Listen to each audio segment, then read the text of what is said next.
안녕하세요. 얼마 전 개념 없는 신우와 영 끄는 30대 여성입니다.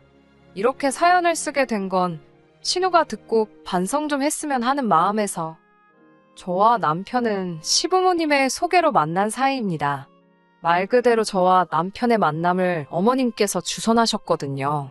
남편을 소개받기 전 저는 온라인 쇼핑몰을 운영하고 있었고 시부모님은 저와 계약관계에 있었던 원당 공장 사장님들이셨지요. 일을 하다 보면 나이나 성별과 상관없이 정말 별의별 사람을 다 겪게 되는데 시부모님은 다르셨습니다. 일단 기본적인 매너가 좋으셨던 건 물론이고 작은 약속도 칼같이 지켜주셨어요. 사실 대부분 공장 사장님들은 나이가 못해도 40, 50대였고 반면에 저는 20대 후반에 불과했으니 상대 쪽에서 저를 동등한 비즈니스 파트너가 아닌 풋내기라고 해야 하나? 한마디로 저를 만만하게 보는 일이 일쑤였거든요. 하지만 시부모님께선 말 한마디를 하시더라도 저에게 꼭 존댓말을 해주셨고 저를 사장 대 사장으로 대해주시는 게 느껴졌어요. 그날은 단가 조정부터 여러 가지로 이야기할 것들이 좀 있어서 아버님 어머님이 제 사무실에 찾아오셨습니다. 대화가 오가던 중 아버님께서 급한 전화가 걸려왔다며 양해를 구하시곤 자리를 비우셨지요. 어머님과 단둘이 남게 되자 저희는 어색한 분위기도 이겨낼 겸 이런저런 대화를 주고받기 시작했습니다. 그러다 어머님께서 먼저 저에게 애인이 있는지 물어보시더군요. 제가 없다고 하니 어머님께선 그게 정말이냐, 너무 괜찮은 아가씨라 누가 데려가도 진작에 누가 데려가지 않았을까 생각했다며. 그럼 이참에 당신 아들을 한번 만나보랍니다. 당신 아들이 정말 잘생겼고 회사도 좋은 데를 다닌다며. 솔직히 같이 일하는 사람들과 사적으로 얽히는 건 내키지가 않았기에 거절하려고 했어요. 하지만 한편으로는 이렇게 좋은 분들 밑에서 자란 남자라면 정말 괜찮은 사람이지 않을까 그런 생각이 들었지요. 저는 잠깐의 고민 끝에 그러면 한번 만나볼까요? 라고 장난처럼 대답했습니다. 그러자 어머님께선 기다렸다는 듯이 어딘가로 전화를 걸어 약속을 잡으셨고 그게 바로 남편과 저희 시작이었어요. 어머님의 말씀대로 남편은 괜찮은 사람이었습니다. 성격이 밝으면서도 동시에 진지한 면도 있었는데 그래서 의지가 많이 되더라고요. 남편도 제가 꽤나 마음에 든 눈치였고 이후로 저희는 몇 번의 만남을 더 가졌습니다. 그렇게 한 달 정도 지났을 무렵에는 정식으로 사귀는 사이가 되었어요. 이후로는 어느 다른 연인들과 마찬가지로 가끔 서로 토라지고 다투기도 했지만 큰 사건 사고 없이 인연을 만났습니다. 그러다 양가 어른들의 축복 속에서 부부의 연까지 맺게 되었네요. 결혼식을 올리고 한동안은 정말 모든 것이 완벽했습니다.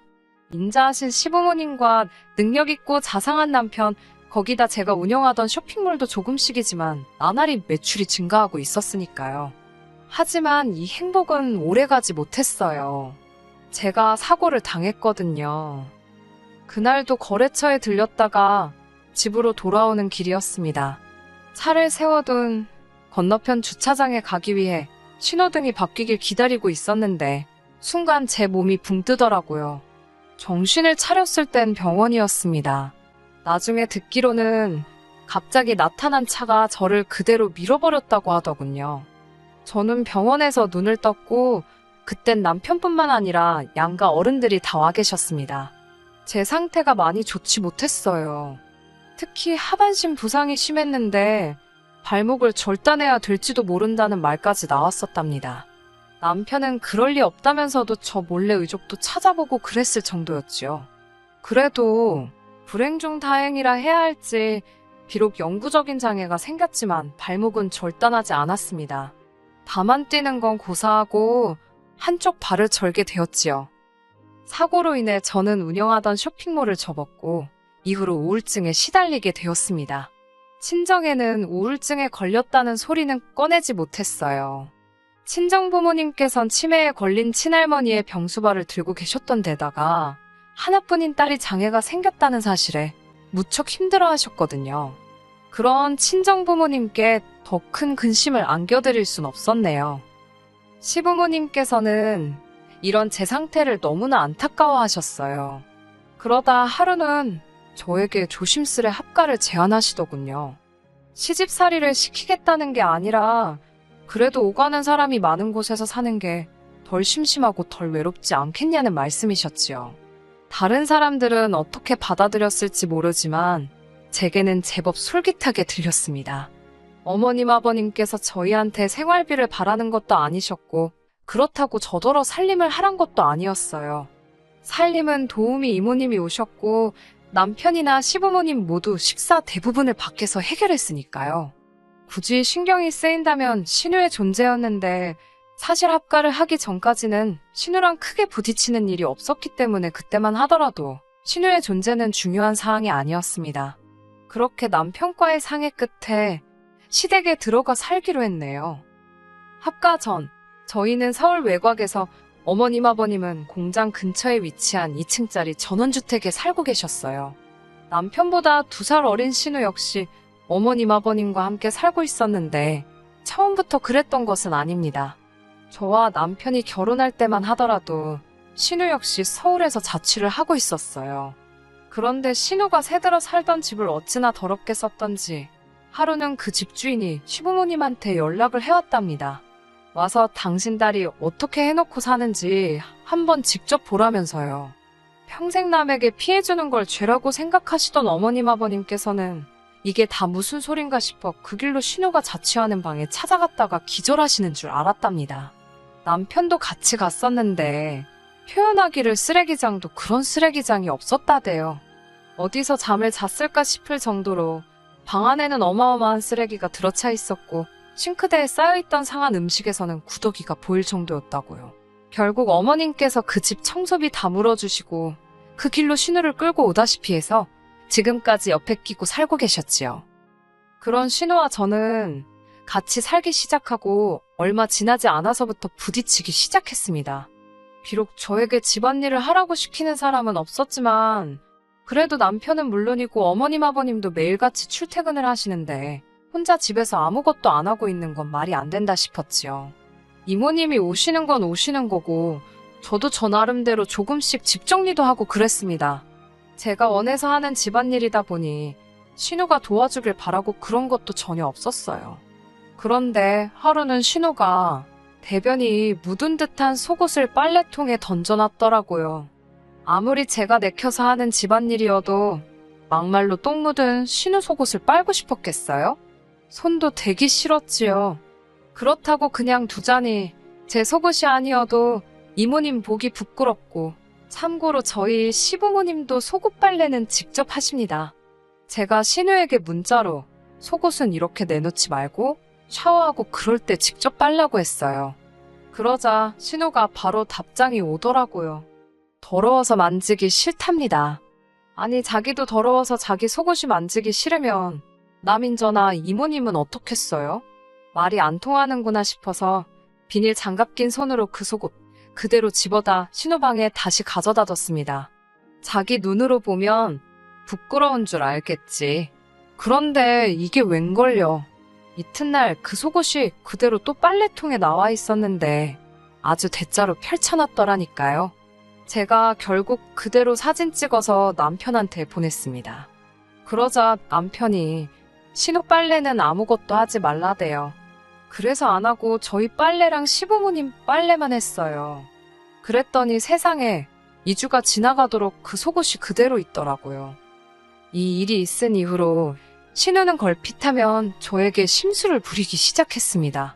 한 번은 신우가 자기가 키우던 강아지가 싼 똥을 이불 빨래에 던져놓은 적도 있었어요. 신우는 자기가 던져놓은 게 아니고 강아지가 그 이불 위에서 산 거라고 했지만 이미 세탁기에 들어가 있던 빨래 위로 강아지가 어떻게 똥을 싸요?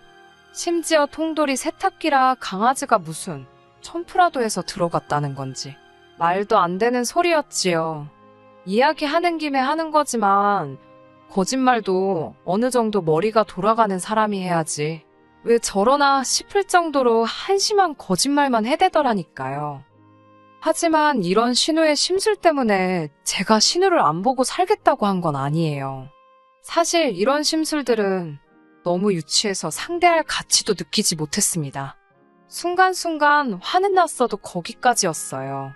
말이 나와서 말이지만 신우 주변 사람들은 신우의 실체를 몰랐을 거예요.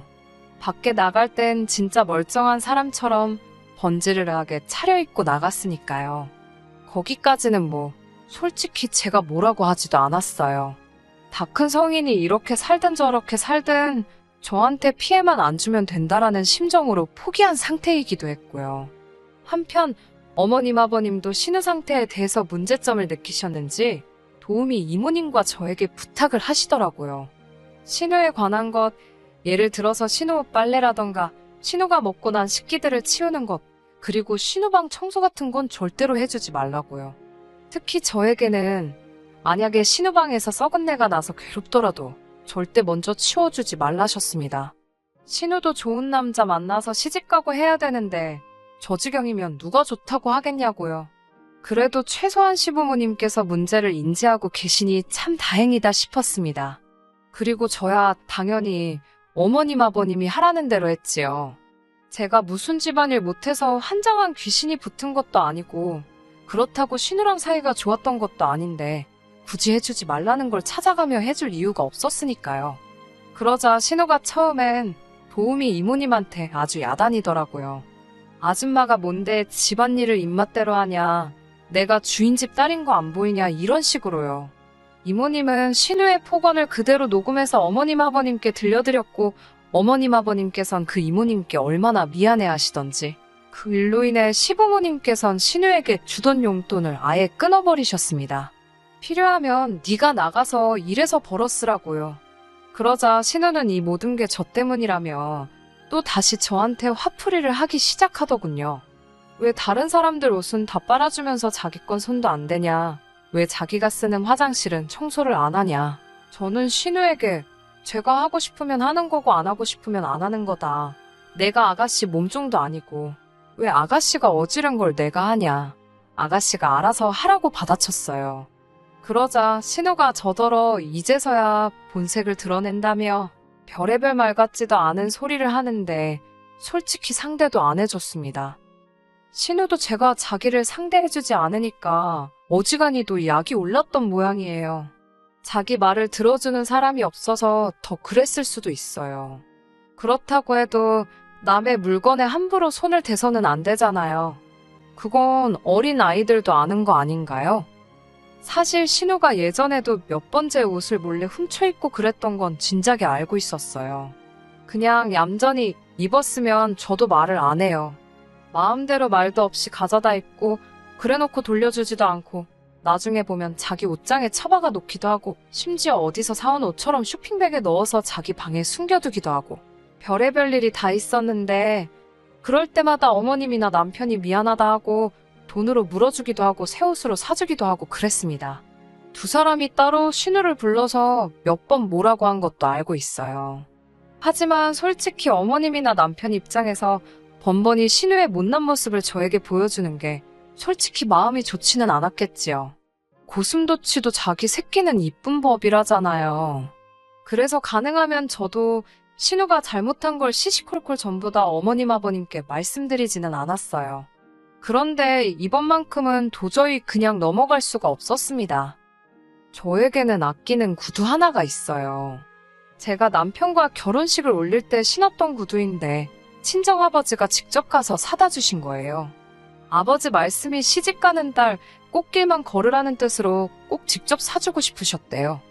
회사 여직원들한테 물어물어 샀다면서 평소에 그 무뚝뚝하신 아버지가 선물해주신 정말 뜻깊은 구두지요. 제 발목이 이렇게 된 이후로는 한 번도 신지 못했지만 그래서 더 의미 있는 구두라고 할까요? 그런데 언젠가 제멋대로 저희 방에 들어온 신우가 그 구두를 봤습니다. 제가 일부러 그 구두는 잘 보이는 곳에다 장식해 두었는데 그게 제 잘못이라면 잘못이겠네요. 신우가 구두를 누가 방에다 두냐면서 제 위생 개념이 엉망이라고 잔소리를 해대더라고요. 똥 묻은 개가 겨 묻은 개 나무란다더니 그러더니 하루는 저더러 그 구두를 빌려달랍니다. 소개팅 하는데 신고 나갈 게 없다고요. 그래서 저 구두는 안 된다고 그러지 말고 하나 사신던지 아니면 있는 구두 잘 닦아서 신으라 했습니다. 그러자 제 뒤통수에다 대고 들릴 듯 말 듯 욕을 해대더라고요. 한심해서 듣고도 못 들은 척 무시해버렸습니다. 그리고는 저는 저녁 식사 준비를 하려고 부엌으로 향했고 신우가 어찌나 살금살금 나갔는지 현관문 닫히는 소리를 듣고 나서야 신우가 지금 막 외출을 했다는 걸 알게 되었어요. 그런데 순간 왠지 모르게 쎄한 기분이 들더라고요. 설마 싶어서 서둘러 2층으로 올라가다가 다친 발목을 한 번 더 삐끗하기까지 했습니다. 그렇게 저희 방문을 여니 구두가 사라지고 없었습니다. 아, 정말이지 화가 나는 건 둘째치고 눈물이 나더라고요. 당장이라도 신우를 쫓아나가고 싶은데 다리는 너무 아프지. 그냥 그 순간의 상황이 너무 답답하고 억울했다고 할까요? 그렇게 2층 방에서 울고 있는데 퇴근한 남편이 들어오는 소리가 들렸습니다. 곧이어 남편이 저를 발견하고는 왜 그러냐고, 그리고는 벌겋게 부은 제 발목을 보더니 이게 다 무슨 일이냐며 놀라서 묻더라고요. 저는 비어있는 신발장을 가리키며 신우가 내 구두를 훔쳐 신고 나갔다고 그 소리를 하면서 또 엉엉 울었습니다. 그러자 남편이 바로 신우한테 전화를 걸어서 당장 들어오라고, 안 들어오면 너 오늘 내 손에 죽는다고 소리를 지르대요. 신우도 어쩌고저쩌고 악을 쓰는지 전화기 너머까지 신우의 목소리가 들렸지만 남편은 개의치 않고 가만 안 둔다고 그 신발 지금 당장 벗으라고 하더군요. 곧이어 어머님 아버님도 집에 오셨지만 신우는 기어이 12시가 다 되어서야 들어왔습니다. 저는 지칠 대로 지쳐 있었고 남편은 매우 화가 나 있었으며 어머님 아버님도 한숨만 내쉬고 계셨어요. 솔직히 말해서 구두 상태만 멀쩡했어도 제가 가족들을 말리던지 신우한테 한 소리 하고 말던지 대충 끝냈을 거예요. 그 정도로 제가 너무 지쳐 있었거든요. 그런데 현관에 선 신우의 발을 보니 일부러 진흙탕에 문지르기라도 한 듯이 구두 앞코가 다 시커멓게 변해 있더라고요.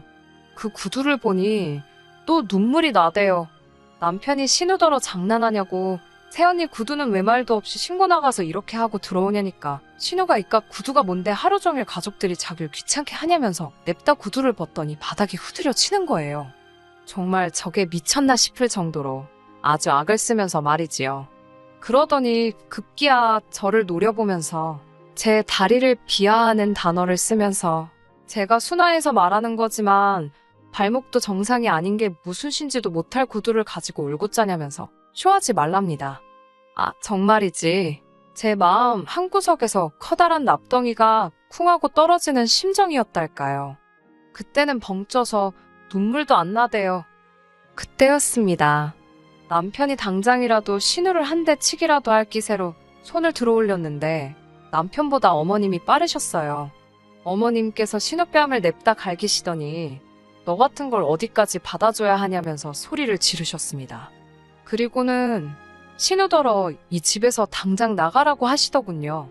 그냥 좀 못난 딸인 줄 알고 품어줘야지, 잘 가르쳐야지 그렇게 생각하셨는데 이제 보니 못난 게 아니라 못돼 처먹었다면서. 그러더니 어머님이 제 앞에 무릎을 꿇으시곤 이게 다 당신과 아버님이 자식 교육을 똑바로 못 시켜 그렇다며 미안하다셨습니다. 그리고는 다시는 신우와 마주치는 일은 없게 해줄 테니 저더러 상처받지 말라시대요. 그리고 이튿날 어머님 아버님은 진짜로 사람을 불러서 신우 방을 비우셨습니다. 그리고는 신우에게 500만 원을 주시면서 이 돈으로 뭘 하든 네가 알아서 하라고, 대신 2번 다시 이 집에 들어와 살 생각은 하지 말라셨습니다. 그제서야 신우는 어머님께 죄송하다, 새언니만 예뻐해서 셈이 나서 그랬다며 어린아이 같은 변명을 늘어놓았지만 어머님께서는 완강하셨어요. 네 새언니가 용서해도 당신이 용서를 못한다며 제대로 반성하고 못돼 먹은 생활 습관도 싹 다 뜯어고치면 그때 이야기하자시대요. 그렇게 신우는 결국 쫓겨났습니다. 남편에게 듣기로는 일단 친구네 집에서 신세를 지기로 했다는데 어떻게 될지는 모르겠어요. 어머님 아버님께서는 전보다 훨씬 더 저에게 잘해주시려고 하시고 요새 이사갈 집도 알아보고 계시더라고요. 1층, 2층으로 나눠진 집 말고 단층으로 넓은 집으로 가자셨어요. 그래야 제가 좀 더 편하지 않겠냐고요. 솔직히 시부모님과 신우는 부모 자식 사이인데 제가 그 가운데서 예쁨을 받으면 얼마나 더 받겠어요. 그래도 지금은 어머님 아버님이 주시는 이 사랑을 마음껏 누려보려고 합니다. 언젠가 기회가 된다면 제가 신우랑 잘 지내게 될 날도 있을까요? 그건 솔직히 잘 모르겠어요. 솔직히 저보다는 신우한테 달린 일 아닌가 싶기도 하고, 그래도 모든 시부모님이 자기 자식만 싸고 도는 건 아니라는 이야기를 꼭 해드리고 싶었어요. 어머님, 아버님 감사합니다. 끝까지 들어주셔서 감사합니다. 오늘의 사연은 여기까지입니다. 구독과 좋아요, 알람 설정 부탁드리고 더 좋은 사연으로 다시 찾아뵙겠습니다. 감사합니다.